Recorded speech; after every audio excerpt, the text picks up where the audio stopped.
New at 10, a business owner brutally attacked in her own shop by a man she invited in to help her. Tonight, the woman is speaking out for the first time about something she fears could happen to someone else. News specialist Andrew Adams has the story you're only seeing on KSL 5.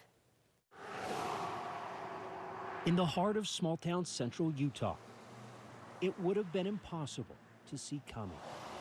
No, never thought about it before. And even a year later, I still try to be careful and cautious. Linda Nielsen says she's still rattled by what unfolded here. It was extremely shocking to have something like that happen. An installation project went south. He made a large piece of plaster fall out of my inside of my wall. And with a fix that appeared subpar. You know, it just is not looking very professional. The situation with the worker suddenly went sideways. He just flew into a rage. Get out of my way. I want out of here. Pay me. He shoved me about 5 feet into a wall, and then he hit me with his fist, slugged me, and knocked me against the wall again.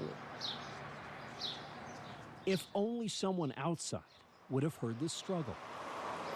Instead, behind closed doors, the attack continued with punches and kicks, even a thrown tool. Nielsen was hurting badly. It was probably 15, 20 minutes, yeah. And I was bruised. I had a brain concussion. And eventually, the shop owner freed herself and hid as the man exited.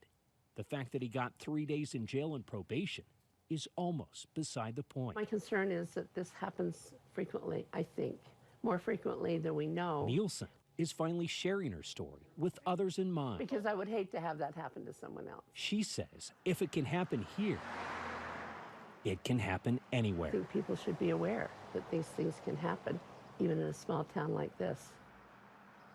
Well, Nielsen is really pleading with people, especially with those who are elderly, to have a friend or family member with them when they have workers or strangers into their homes. Doesn't necessarily matter that it's a stranger. In her case, she says she knew the guy for years. He'd done work before, and she never had a clue that something like this would have been possible.